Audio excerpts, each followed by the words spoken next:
আসসালামু আলাইকুম ভাই।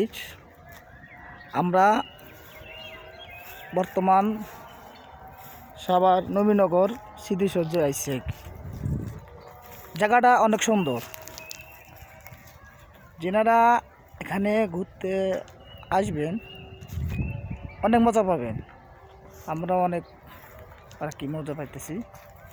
জায়গাটা একবারে খারাপ তা না, এখানে দেখার মতো অনেক কিছু, গাছ, এই দেখেন পুকুর পাড়,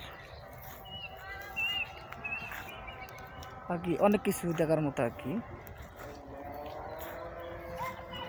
আশা করছি আপনারা যদি এখানে আসেন অনেক ভালো লাগবে আর কি। তাই তো এটা আমি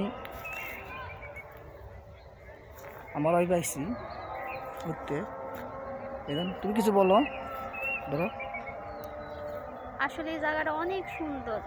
আমাদের সাথে আসেন, ঘুরে যান, দেখে যান, জায়গাটা অনেক সুন্দর লাগে, অনেক মজা পাবেন ঘুরলে। শুনলেন তো, আসলে জীবনে কিছুই না, মরে গেলে আপাতত জীবনের বরবাদ।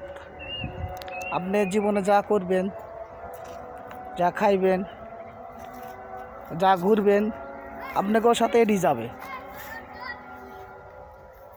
এছাড়া অন্য কিছু না। বাড়ি গাড়ি করে কী লাভ হবে বলেন? জীবনে বাঁচতে এনজয় করতে হয়। আসলে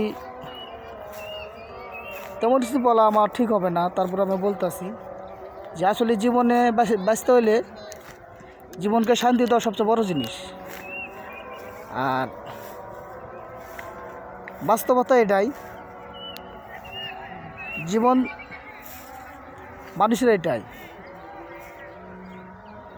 আচ্ছা, এ পর্যন্ত রাখলাম। আসসালামু আলাইকুম, ভালো থাকবেন।